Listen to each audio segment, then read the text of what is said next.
Hello viewers, আমি এখন আপনাদের সামনে সাবস্টিটিউশন টেবল নিয়ে এসেছি। যেই সাবস্টিটিউশন টেবলটি দিনাজপুর বোর্ড 2024 সালে এসেছিল। তো প্রথম সেন্টেন্সটা আমি আলোচনা করছি। প্রথম সেন্টেন্সটা এখান থেকে শুরু হবে। লাভ ইজ ডিভাইন, ভালোবাসা চিরন্তন। আমি আবার বলেছি, লাভ ইজ ডিভাইন, ভালোবাসা চিরন্তন। তাহলে আমরা লিখলাম লাভ ইজ ডিভাইন, ভালোবাসা চিরন্তন। দ্বিতীয় সেন্টেন্সটা শুরু করতে হবে আপনার ইট থেকে। ইট ইজ লাভ, ভালোবাসা হচ্ছে এমন জিনিস, হুইচ ইজ যেটি হয়, the food of our soul, আমাদের আত্মার খোরাক। ভালোবাসা হচ্ছে এমন জিনিস যা কিনা আমাদের আত্মার খোরাক। দ্বিতীয় সেন্টেন্সটা আমি আবার বলি, ইট ইজ লাভ, ভালোবাসা হচ্ছে এমন জিনিস, হুইচ ইজ যেটি হয়, the food of our soul, আমাদের আত্মার খোরাক। তাহলে উত্তরটা আমি লিখলাম এই জায়গাতে, it is love which is the food of our soul. 3 number সেন্টেন্সটা হচ্ছে, আমরা এখান থেকে শুরু করব। উই নিড, আমাদের প্রয়োজন, লাভ ভালোবাসা। আমি আবার বলি, উই নিড লাভ, আমাদের ভালোবাসার প্রয়োজন। উত্তরটা আমি রোমান সংখ্যা 3 দিয়ে লিখছি। উই নিড লাভ, আমাদের ভালোবাসার প্রয়োজন। উই নিড লাভ, আমাদের ভালোবাসার প্রয়োজন। 4 নম্বর সেন্টেন্সটা এখান থেকে শুরু হবে।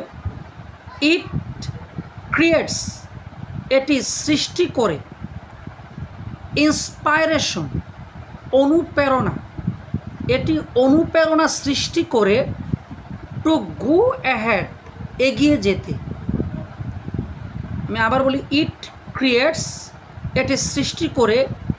ইন্সপাইরেশন, অনুপ্রেরণা। টু গো অ্যাহেড, এগিয়ে যেতে।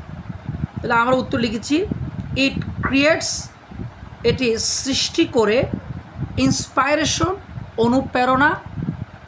টু গো অ্যাহেড, এগিয়ে যেতে। এটি অনুপ্রেরণা সৃষ্টি করে এগিয়ে যেতে। এবং সব শেষের বাক্যটি হচ্ছে, শেষের বাক্যটা হবে, এভরিবডি, প্রত্যেকের শুড, উচিত, প্রত্যেকের উচিত, লাভ ভালোবাসা, অল দ্য ক্রিয়েশনস, সকল সৃষ্টিকে, অফ গড, ঈশ্বরের। প্রত্যেকের উচিত ঈশ্বরের সকল সৃষ্টিকে ভালোবাসা। আমি আবার বলি, এভরিবডি শুড, প্রত্যেকের উচিত, লাভ ভালোবাসা, প্রত্যেকের ভালোবাসা উচিত, অল দ্য ক্রিয়েশনস, সকল সৃষ্টিকে, অফ গড, ঈশ্বরের। লেখা আছে কি, আমি লিখিয়ে দিলাম লাস্টে, এভরিবডি শুড, প্রত্যেকের উচিত, লাভ ভালোবাসা, অল দ্য ক্রিয়েশনস, সকল সৃষ্টিকে, অফ গড, ঈশ্বরের। প্রত্যেকের উচিত ঈশ্বরের সকল সৃষ্টিকে ভালোবাসা। এখন আমি আপনাদেরকে সাবস্টিটিউশন টেবল দ্বিতীয়টা দেখাবো।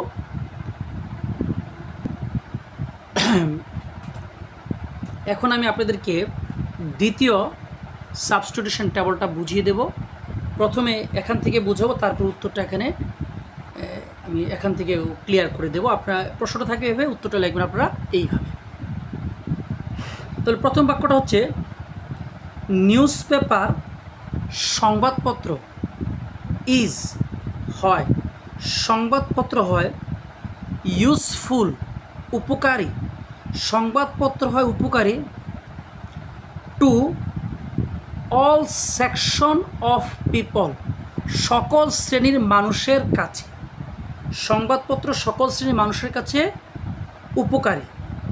আমি আবার বলি, নিউজ পেপার, সংবাদপত্র, ইজ হয়, সংবাদপত্র হয়, ইউজফুল, উপকারী, to all section of people, সর্বস্তরের মানুষের কাছে, সংবাদপত্র সর্বস্তরের মানুষের কাছে উপকারী।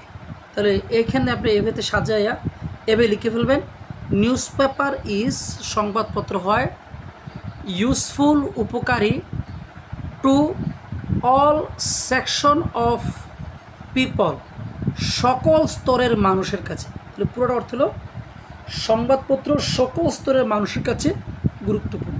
আমি আশা করি আপনারা যদি মনোযোগ দিয়ে দেখেন ইনশাল্লাহ বুঝতে পারবেন।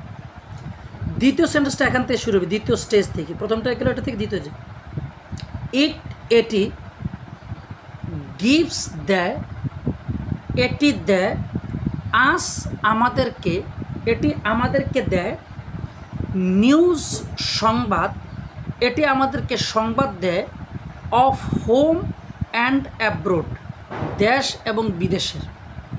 এটি আমাদেরকে দেশ এবং বিদেশের সংবাদ দেয়। আমি আবার বলি, এটি গিভস দেয় আস আমাদেরকে, এটি আমাদেরকে দেয় নিউজ সংবাদ, এটি আমাদেরকে সংবাদ দেয় অফ হোম অ্যান্ড অ্যাব্রোড, দেশ এবং বিদেশের।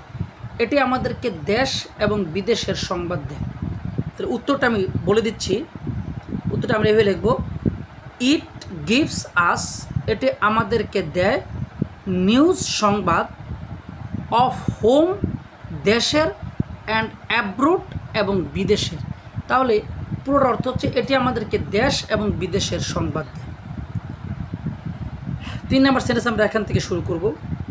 দে, এগুলো মানে সংবাদপত্র, প্রেজেন্ট উপস্থাপন করে, এগুলো উপস্থাপন করে মানে দে প্রেজেন্ট, এগুলো উপস্থাপন করে আস আমাদের নিকট, এগুলো আমাদের নিকট উপস্থাপন করে উইথ দ্য আউটসাইড ওয়ার্ল্ড, বহির্বিশ্বকে, এটি আমাদের নিকট বহির্বিশ্বকে উপস্থাপন করে লাইক এ মিরর, আয়নার মতো। এগুলো আমাদেরকে, আমাদের কাছে বহির্বিশ্বকে একটি আয়নার মতো উপস্থাপন করে বা তুলে ধরে। আমি আবার বলি, দে প্রেজেন্ট, এগুলো উপস্থাপন করে, মনোযোগ দিয়ে দেখেন, আস আমাদের নিকট, এটি আমাদের নিকট উপস্থাপন করে উইথ দ্য আউটসাইড ওয়ার্ল্ড, বহির্বিশ্বকে, এটি আমাদের নিকট বহির্বিশ্বকে উপস্থাপন করে লাইক এ মিরর, একটি আয়নার মতো। এটি আমাদের কাছে বহির্বিশ্বকে একটি আয়নার মতো উপস্থাপন করে। তাহলে উত্তরটা আমরা এখান থেকে চিহ্নিত করলাম, এখানে আমি লিখে ফেলবো কীভাবে, দে প্রেজেন্ট আস, এগুলো আমাদের নিকট উপস্থাপন করে উইথ দ্য আউটসাইড ওয়ার্ল্ড, বহির্বিশ্বকে, এটি আমাদের নিকট বহির্বিশ্বকে উপস্থাপন করে লাইক এ মিরর, আয়নার মতো। এবার 4 নম্বর শব্দ, 4 নম্বর সেন্টেন্সটা এখান থেকে শুরু করতে হবে। ইট, এটির, হ্যাজ আছে, ইট হ্যাজ, এটির আছে, এখানে দেখেন গ্রেট এডুকেটিভ ভ্যালু, ব্যাপক শিক্ষামূলক মূল্যায়ন, টু ও, এটির আছে ব্যাপক শিক্ষামূলক মূল্যায়ন। আমি আবার বলি, দেখেন, ইট হ্যাজ, এটির আছে গ্রেট এডুকেটিভ ভ্যালু, টু, এটির ব্যাপক শিক্ষামূলক মূল্যায়ন আছে। উত্তর আমি লিখেছি আবার, এটি ইট হ্যাজ, এটির আছে গ্রেট এডুকেটিভ ভ্যালু, ব্যাপক শিক্ষামূলক মূল্যায়ন, এটির ব্যাপক শিক্ষামূলক মূল্যায়ন আছে। এবার সবার শেষের সেন্টেন্স এখান থেকে শুরু করব আমরা, দে আর, এগুলো হয় মানে সংবাদপত্রগুলো হয়, রিয়েলি সত্যি, পার্ট অ্যান্ড পার্সেল অবিচ্ছেদ্য অংশ, অফ আওয়ার লাইফ আমাদের জীবনের, এগুলো সত্যি আমাদের জীবনের অবিচ্ছেদ্য অংশ। আমি আবার বলি, দেখেন, দে আর, এগুলো, দে আর রিয়েলি, এগুলো সত্যি হয়, পার্ট অ্যান্ড পার্সেল অবিচ্ছেদ্য অংশ, অফ আওয়ার লাইফ আমাদের জীবন। তাহলে লিখে দিলাম, দে আর রিয়েলি এগুলো সত্যি পার্ট অ্যান্ড পার্সেল, অবিচ্ছেদ্য অংশ, এটি সত্যি, এগুলো সত্যি অবিচ্ছেদ্য অংশ অফ আওয়ার লাইফ, আমাদের জীবন। আমি আশা করি যে আপনারা যদি মনোযোগ সহকারে দেখেন এবং বোঝার চেষ্টা করেন, ইনশাল্লাহ বুঝতে পারবেন। আমার মনে হয় যে যদি পরীক্ষাতে এটা আসে, ইনশাল্লাহ আপনারা দিতে পারবেন। এই সাবস্টিটিউশন টেবলটি চট্টগ্রাম বোর্ড 2024 সালে এবং 2020 সালে এসেছে। এখন আমি আপনাদেরকে তৃতীয় সাবস্টিটিউশন টেবলটা দেখাবো। এখন আমি আপনাদেরকে তৃতীয় সাবস্টিটিউশন টেবলটা দেখাবো, যেটা ঢাকা বোর্ড 2020 সালে এসেছে, সিলেট বোর্ড 2024 এবং 2020 সালে এসেছে। দেখেন, খুব মনোযোগ সহকারে বুঝবেন। ইন্ডিপেন্ডেন্স, স্বাধীনতা, স্বাধীনতা হয় দ্য বার্থ রাইট, জন্মগত অধিকার অফ এ ম্যান, একজন মানুষের। স্বাধীনতা একজন মানুষের জন্মগত অধিকার। আমি আবার বলছি, দেখেন, ইন্ডিপেন্ডেন্স, স্বাধীনতা, স্বাধীনতা হয় দ্য বার্থ রাইট, জন্মগত অধিকার অফ এ ম্যান, একজন মানুষের।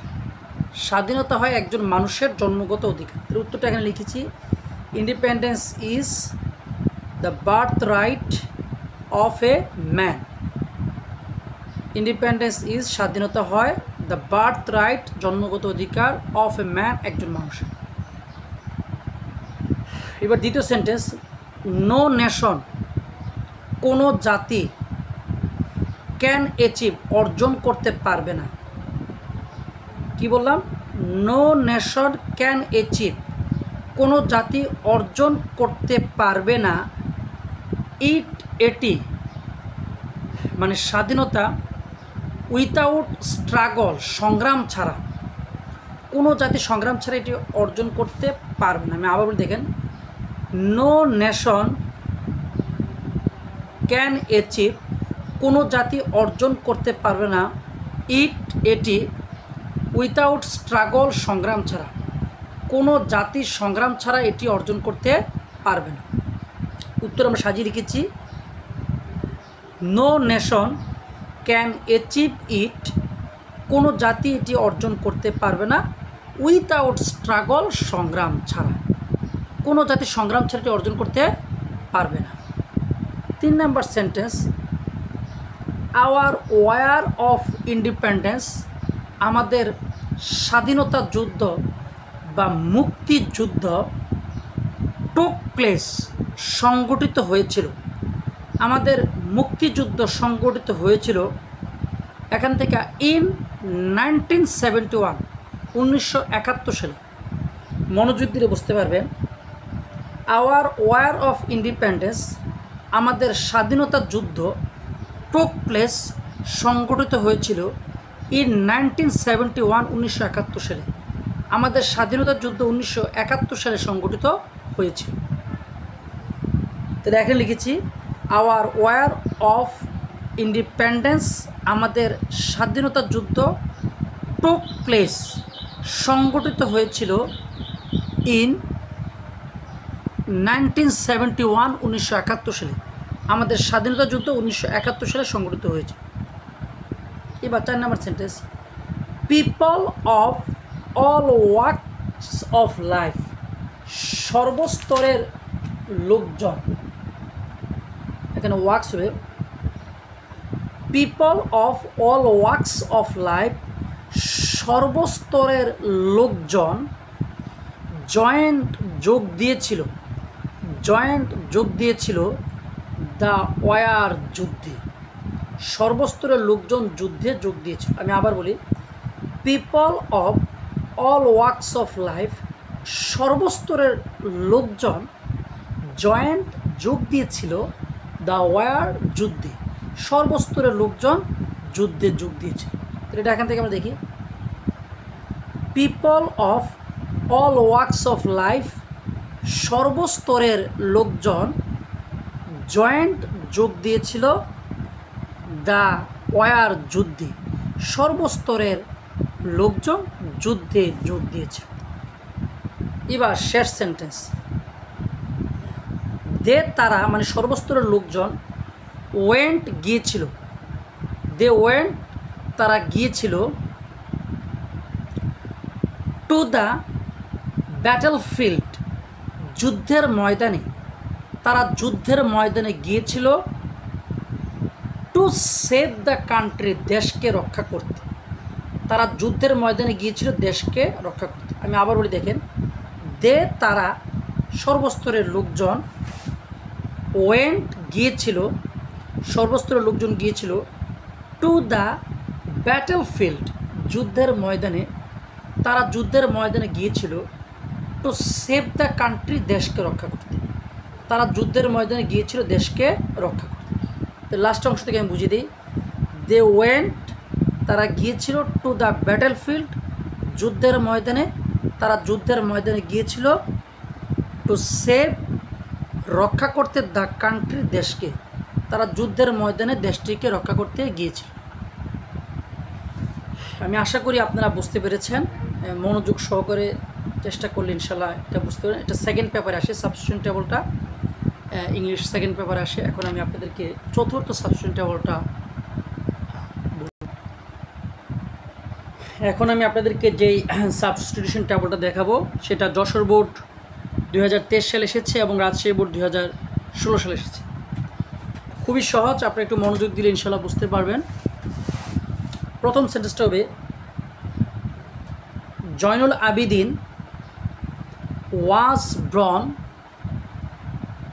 জয়নুল আবিদিন ওয়াজ ব্রন, জয়নুল আবিদিন জন্মগ্রহণ করেছিলেন অ্যাট এ ভিলেজ একটি গ্রামে, ইন কিশোরগঞ্জ কিশোরগঞ্জের একটি গ্রামে, ইন 1914 1914 সালে। জয়নুল আবিদিন কিশোরগঞ্জের একটি গ্রামে 1914 সালে জন্মগ্রহণ করেছিলেন। আমি আবার বলি, জয়নুল আবিদিন ওয়াজ ব্রন, জয়নুল আবিদিন জন্মগ্রহণ করেছিলেন অ্যাট এ ভিলেজ একটি গ্রামে, ইন কিশোরগঞ্জ কিশোরগঞ্জের একটি গ্রামে, ইন 1914 1914 সালে। জয়নুল আবিদিন 1914 সালে কিশোরগঞ্জের একটি গ্রামে জন্মগ্রহণ করেছে। উত্তরটা এখানে মিলিয়ে দিচ্ছি, জয়নুল আবিদিন ওয়াজ ব্রন, জয়নুল আবিদিন জন্মগ্রহণ করেছিলেন অ্যাট এ ভিলেজ একটি গ্রামে, ইন কিশোরগঞ্জ কিশোরগঞ্জের একটি গ্রামে, ইন 1914 1914 সালে। প্রথম সেন্টেন্স শেষ। দ্বিতীয় সেন্টেন্স এখান থেকে শুরু না হয়ে এখান থেকে শুরু। হি তিনি, ডিড নট লাইক পছন্দ করতেন না, তিনি পছন্দ করতেন না, the hard and fast rules ধরাবাঁধা নিয়ম অব স্কুলস বিদ্যালয়ের, তিনি বিদ্যালয়ের ধরাবাঁধা নিয়ম পছন্দ করতেন। দ্বিতীয় সেন্টেন্সটা হবে, হি ডিড নট লাইক তিনি পছন্দ করতেন না, the hard and fast rules ধরাবাঁধা নিয়ম অব স্কুলস বিদ্যালয়ের, তিনি বিদ্যালয়ের ধরাবাঁধা নিয়ম পছন্দ করতেন। উত্তর আমরা লিখেছি কীভাবে দেখেন, এটি লিখেছি, হি ডিড নট লাইক তিনি পছন্দ করতেন না, the hard and fast rules ধরাবাঁধা নিয়ম অব স্কুলস বিদ্যালয়, তিনি বিদ্যালয়ের ধরাবাঁধা নিয়ম পছন্দ করতেন।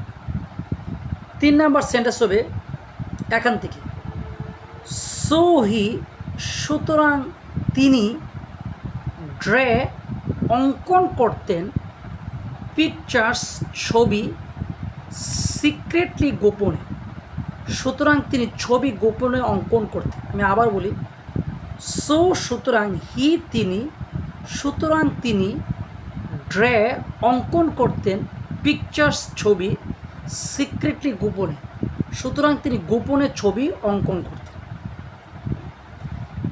তাহলে আমরা এখান থেকে মিলাই, সো সুতরাং হি ড্রে পিকচার্স তিনি ছবি অঙ্কন করতেন, সিক্রেটলি গোপনে, সুতরাং তিনি গোপনে ছবি অঙ্কন করতেন। এবার 4 নম্বর সেন্টেন্স শুরু হবে এখান থেকে, অ্যাট দ্য এজ অফ 15 14 বছর বয়সে 15 বছর বয়সে অ্যাট দ্য এজ অফ 15 15 বছর বয়সে তিনি 15 বছর বয়সে তিনি ওয়েন্ট চলে গিয়েছিলেন টু কলকাতায় 15 বছর বয়সে তিনি কলকাতায় চলে গিয়েছেন। আমি সেন্টেন্সটা আবার বলি, অ্যাট দ্য এজ অফ 15 15 বছর বয়সে তিনি 15 বছর বয়সে তিনি ওয়েন্ট গিয়েছিলেন টু কলকাতা। তাই আমরা কী লিখেছি, অ্যাট দ্য এজ অফ 15 15 বছর বয়সে তিনি 15 বছর বয়সে তিনি ওয়েন্ট টু কলকাতা চলে গিয়েছেন।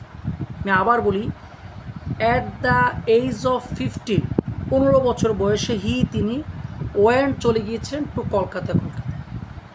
এবার সর্বশেষ সেন্টেন্স এই সাবস্টিটিউশন টেবলের,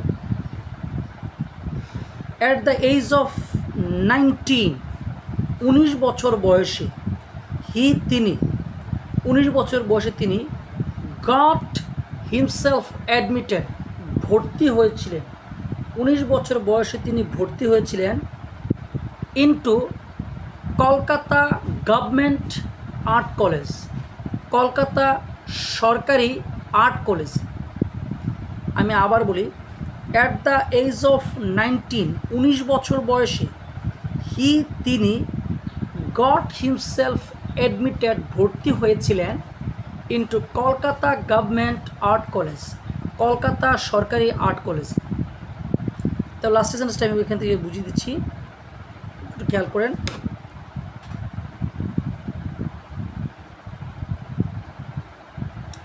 অ্যাট দ্য এজ অফ 19 19 বছর বয়সে হি গট হিমসেলফ অ্যাডমিটেড তিনি ভর্তি হয়েছিলেন into Kolkata government art college, Kolkata সরকারি আর্ট কলেজ।